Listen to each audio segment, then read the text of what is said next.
हिंदी साहित्य के रोमांच से भरे कुछ कहानियाँ जिन्हें लिखा है रस्किन बॉन्ड ने, वह कौन थी? तो आइए शुरू करते हैं रस्किन बॉन्ड द्वारा लिखी हुई कहानी वह कौन थी।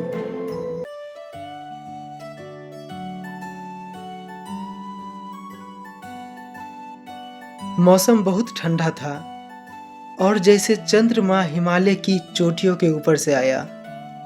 मैंने देखा कि जहाँ तहाँ हिल स्टेशन की सड़क पर बर्फ जमी हुई थी।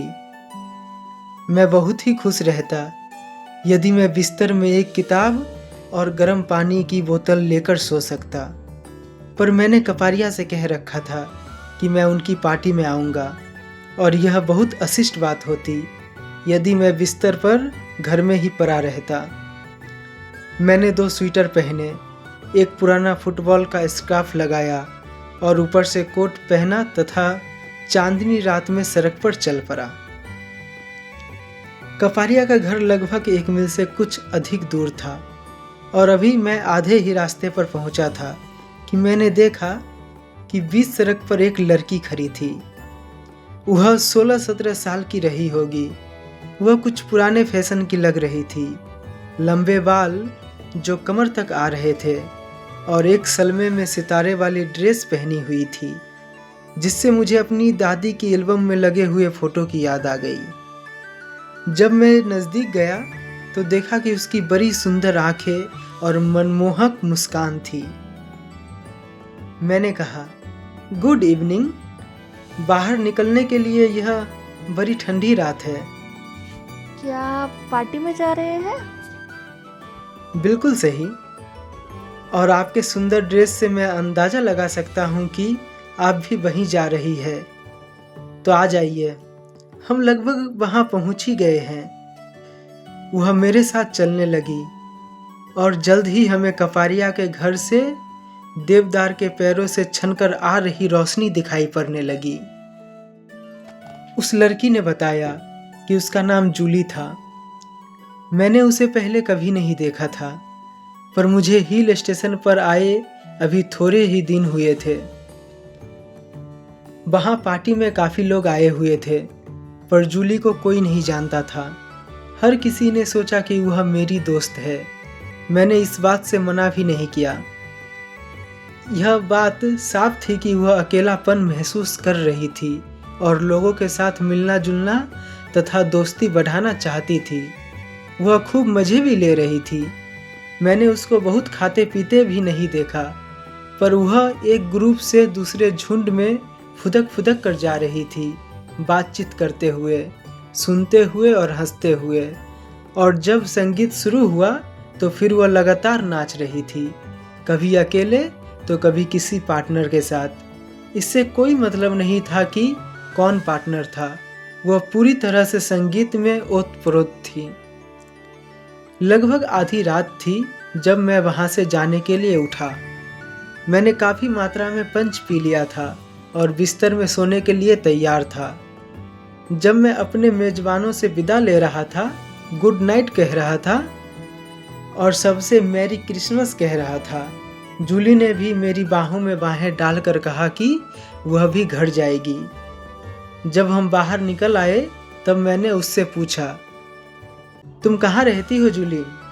उसने बताया, पहाड़ के ऊपर वोल्फ्स बर्न पर। ठंडी हवा चल रही है।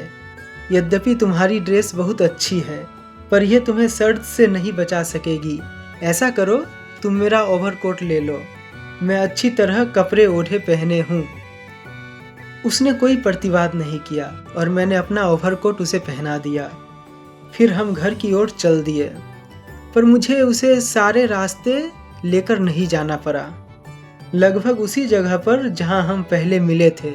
उसने कहा, यहाँ से एक शॉर्टकट है और मैं यहाँ से पहाड़ किनारे किनारे चली जाऊंगी। क्या तुम्हें रास्ता अच्छी तरह पता है? यह बड़ा सकरा रास्ता है। अरे, मुझे यहाँ के सारे रास्ते पता है। मैं इसका इस्तेमाल हर समय करती हूँ और इसके अलावा आज की रात बहुत चमकीली है। ठीक है, कोट पहने रहो। मैं इसे कल ले लूँगा। पहले वह कुछ हिचकिचाई, फिर मुस्कुराकर सिर हिलाया। फिर वह ऊपर पहाड़ों में गायब हो गई और मैं अपने घर की ओर अकेला चल पड़ा। अगले दिन बोल्सबर्न की ओर चल पड़ा। रास्ते में मैंने छोटी सी नदी पार की जिससे शायद उस घर का नाम पड़ा था, और एक खुले लोहे के दरवाजे के अंदर दाखिल हो गया। पर वहाँ तो घर के नाम पर लगभग कुछ नहीं बचा था। बिना छत के भग्नावशेष, कुछ पत्थर के ढेर, एक टूटी हुई चिमनी, कुछ डोरिक खंभे जहाँ पहले कभी बरामदा रहा होगा। कहीं जूली ने मेरे साथ कोई मजाक किया था? क्या मैं गलत घर में आ गया था? मैं पहाड़ों का चक्कर लगाकर मिशन हाउस पहुंचा जहां मिस्टर टेलर रहते थे, और वृद्ध मिसेस टेलर से पूछा, क्यों वे किसी जूली नाम की लड़की को जानती है? नहीं, मैं ऐसी किसी लड़की को नहीं जानती। वह कहाँ रहती है? मुझे बोल्सबर्न बताया गया था, पर वह घर तो एक खंडर है। 40 साल से ज़्यादा से तो बोल्सबर्न में भी रहता नहीं, पर मैकी नाम परिवार रहता था, एक पुराना परिवार जो यहाँ आकर बस गए थे। पर जब उनकी लड़की की मृत्यु हो गई। वह कहते कहते रुक गई और मुझे अजीब सी नज़रों से देखा। मेरे ख्याल से उसका नाम जूली था। खैर कोई बात नहीं। जब उसकी मृत्यु हो गई तो उन्होंने घर बेच दिया और कहीं अन्यत्र चले गए। उस घर में फिर कभी कोई नहीं रहा और वह धीरे धीरे ढह गया। पर यह वह जूली नहीं हो सकती जिसे तुम ढूंढ रहे हो। वह खांसी और क्षय रोग से मर गई और उन दिनों इसका कोई इलाज न था। उसकी कब्र सीमेंट्री में है। नीचे सड़क से चले जाओ। मैंने मिसेस टेलर का धन्यवाद किया और सड़क पर नीचे कब्रिस्तान की ओर चल पड़ा। वास्तव में मुझे और कुछ जानने की जरूरत नहीं थी, पर अपनी इच्छा के विरुद्ध उधर चल पड़ा। वह एक छोटा सा कब्रिस्तान था, देवदार के पेड़ों के नीचे। आप नीले शांत आसमान के नीचे हिमालय के पहाड़ों पर शाश्वत हिम देख सकते थे। यहाँ पर ब्रिटिश साम्राज्य को बनाने वाली की अस्थियां भी पड़ी थी। सिपाही, व्यापारी, खोजी, साहसी लोग, उनकी पत्नियां और बच्चे। मुझे जूली की कब्र ढूंढने में ज़्यादा समय नहीं लगा।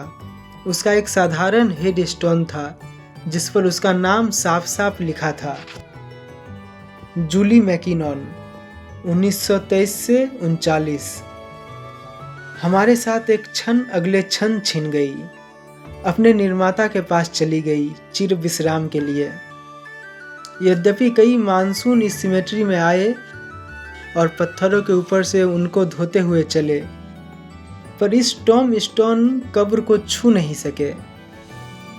मैं वहां से चलने को ही था जब मेरी नज़र टॉम स्टोन के पीछे एक जानी पहचानी चीज पर पड़ी।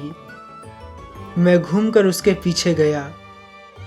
घास पर बड़े सलीके से तह किया हुआ मेरा कोट रखा था।